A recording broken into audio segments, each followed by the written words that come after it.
Pasca tragedi kepala desa tewas diserang gajah, warga desa Braja Asri, Lampung Timur berunjuk rasa ke kantor Balai Taman Nasional Waikambas. Mereka meminta pihak balai bertanggung jawab atas timbulnya korban jiwa akibat konflik antara manusia dan gajah. Informasi selengkapnya tunggu apalagi bersama Kata Oma. Telur gabus Kata Oma. Baru jagung bakar mentega. Jagung bakarnya nendang, menteganya meleleh di mulut. Rasakan kasih sayang Oma di kerenyahannya.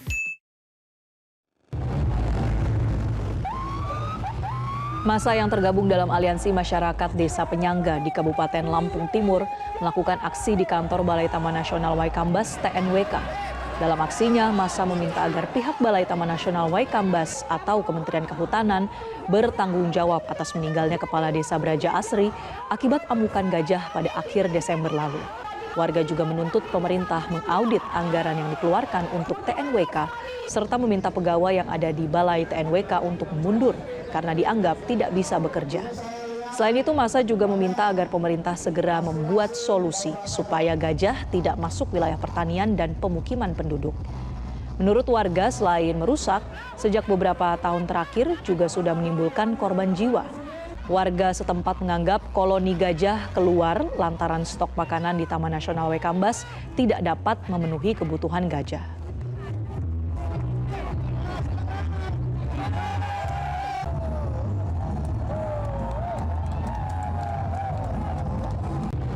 Jadi kami menuntut dan selama ini kita dirusak namanya, bahkan nyawa kepala desa kemarin meninggal ini gara-gara diinjak gajah. Kami datang ke sini dengan baik, dengan tertib, mengajukan beberapa tuntutan dan harapan. Di antaranya bagaimana agar supaya gajah itu tidak masuk di peladangan-peladangan kami. Dan pemirsa, untuk membahas lebih lanjut terkait dengan insiden ini dan solusi permasalahan agar tak ada lagi konflik antara gajah dan manusia ke depan, kita akan berdiskusi langsung dengan Humas dari Taman Nasional Waikambas, Bapak Nandri Yulianto. Selamat siang, Pak Nandri. Selamat siang, bagaimana? Iya, Pak Nandri, jadi seperti apa untuk komunikasi paling baru antara pihak dari Taman Nasional dan juga para warga yang saat ini sedang berunjuk rasa?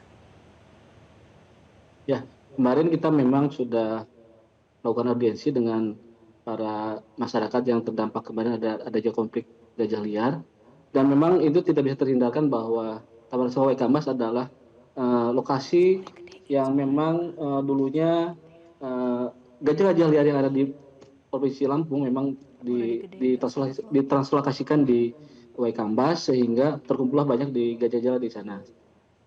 Dan di tahun 50-an sampai dengan tahun 92-an di dekat Taman Nasional Waikambas ada program, yaitu program transmigrasi, sehingga memang lokasi Taman Nasional dengan lokasi adanya program transmigrasi saling berdampingan. Nah, disitulah muncullah terjadi adanya interaksi negatif ataupun yang biasa kita sebut adalah konflik gajah. Nah, memang itu adalah tantangan kami sebagai Taman Nasional Waikambas, bahwa memang kita sudah melakukan beberapa hal penanganan konflik gajah. Kurang lebih kita sudah hampir 7 poin yang kita setiap tahun kita lakukan. Pertama yaitu gajah-gajah liar tersebut sudah kita pasang kurang lebih ada 11 kelompok gajah yang terpasang GPS Kolar. GPS Kolar itu sangat membantu bagaimana misalnya gajah itu sudah mendekat ke pinggir kawasan sehingga kita bisa memantau di daerah mana yang perlu kita blokade atau dilakukan penanggulangan supaya gajah itu tidak keluar. Memang itu adalah teknologi cukup tinggi, tetapi teknologi tinggi harus dibarengi dengan bagaimana kita kolaborasi yang baik antara Taman Nasional dengan mitra TNWK dan juga masyarakat. Kita kolaborasi bareng untuk bisa menangani konflik itu. Ada beberapa hal memang kenapa sering terjadi keluarga gajah keluar itu.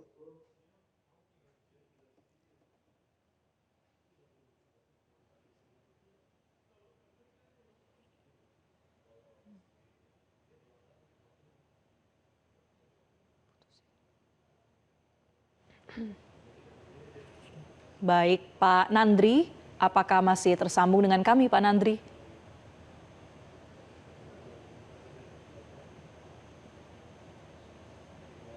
Ya, pemirsa, kami akan memperbaiki komunikasi dan sambungan bersama dengan narasumber kami, Humas Taman Nasional Waikambas, Nandri Yulianto. Ini terkait dengan polemik antara gajah dan manusia yang terjadi pada Desember 2025 lalu dan berujung pada adanya aksi unjuk rasa di Lampung Timur, Provinsi Lampung, di mana dari pihak warga ini memang meminta adanya pertanggungjawaban dari Balai Taman Nasional Waikambas (TNWK) terhadap tewasnya seorang kepala desa yang menurut penuturan warga ini mengalami serangan dari gajah yang diketahui ini masuk ke sekitar pemukiman warga. Baik pemirsa, kita kembali menyapa Pak Nandri, tersambung dengan baik, bisa mendengar suara dari studio ya. Oke, ya. Baik, silakan dilanjutkan Pak poinnya terkait dengan komunikasi sejauh ini dengan warga. Nah, baik juga dengan kita sudah audiensi dengan warga bahwa ada 3 tuntutan bagaimana kita menyetop bersama konflik gajah itu. Memang kita tidak bisa bekerja sendiri, kita perlu kolaborasi antar masyarakat, Taman Nasional, mitra, pemerintah daerah, dan juga berbagai pihak yang memang berkompeten di situ. Memang kendala kita bahwa kita punya 92 km kanal yang berbatasan langsung antara Taman Nasional dengan lahannya masyarakat.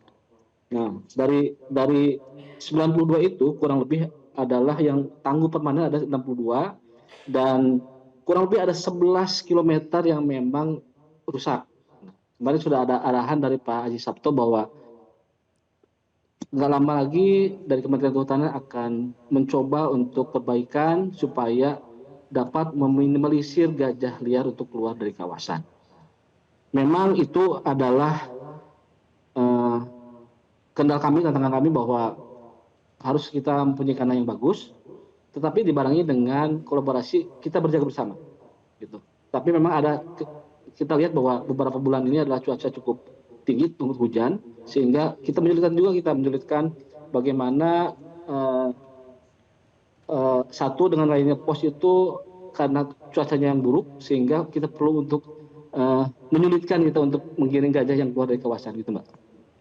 Baik, Pak Nandri, gajah ini kan diketahui sebagai habitat yang selalu memiliki jalan yang sama ya untuk mencari makan. Nah, Betul, ketika gajah ini memang memasuki pekarangan warga begitu ya, apakah memang benar kenyataan dari warga bahwa memang gajah-gajah di hutan ini kekurangan makanan, pasokan makan dari Taman Nasional Waikambas itu sendiri, Pak Nandri? Nah, kita bisa lihat dari video yang ditampilkan itu cukup sehat-sehat, cukup besar. Saya yakin untuk beberapa tanaman yang di Taman Nasional cukup bagus, cukup banyak, berbagai jenis ragamnya jenis tanaman cukup banyak. Tetapi memang tadi dibilang sama Mbak bahwa memang home ring-nya itu memang sering keluar karena dari dulu bahwa kita tahu bahwa sebelum adanya program transmigrasi dan gajah itu memang ke situ home ring-nya mereka untuk berjalan. Tetapi untuk mencegah biar tidak keluar bahwa ada beberapa titik lokasi yang memang kalau memang gajah itu sering lewat di situ, kita melakukan blokade supaya gajah tidak keluar. Kita memotong home ring tersebut supaya jangan sampai keluar dari kawasan. Tapi memang tadi kendalanya bahwa kalau sudah dalam cuaca yang buruk, hujan besar dan juga beberapa kanal yang memang rusak, memang itu menyulitkan bagi kami 100% tidak bisa mengendalikan gajah tertahan tidak keluar ke luar kawasan. Ya, Pak Nandri, kalau kembali ke kejadian pada Desember lalu ketika ada kawanan gajah yang masuk ke desa Braja Asri ini, Pak Nandri, apakah bisa dikonfirmasi ini memang adalah kawanan gajah yang sehari-harinya itu dirawat di TNWK, Pak? Nah, ini bisa saya luruskan bahwa ini adalah gajah liar. Kebetulan di Waikambas kita punya 2 tipe gajah, ada gajah captive yang memang gajah jinak, ada di PLG kurang lebih ada 60 ekoran dan kita mempunyai gajah liar yang memang liar tidak jinak, kurang lebih hampir 160 sampai dengan 180 ekor gajah liar yang ada di Waikambas.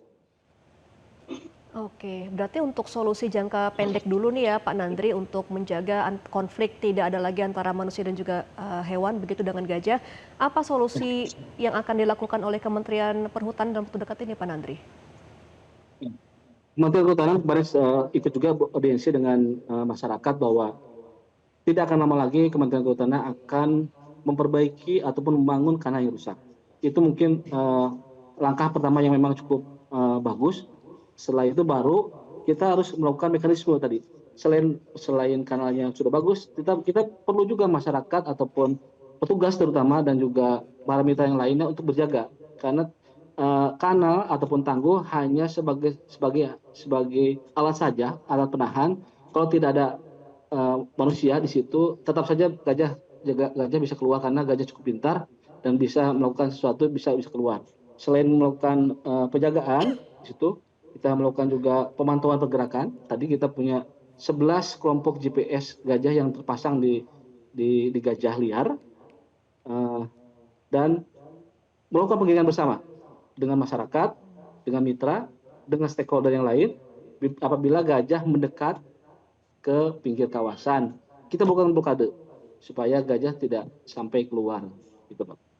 Baik, akan ada perbaikan fasilitas juga ya Pak untuk mencegah kejadian serupa ini berulang, dan kita harapkan bisa bertemu titik tengahnya bersama dengan warga. Terima kasih Pak Nandri Yulianto, Humas Taman Nasional Waikambas, sudah bergabung di Newsline Metro TV. Jelajahi cara baru mendapatkan informasi. Download Metro TV Extend sekarang.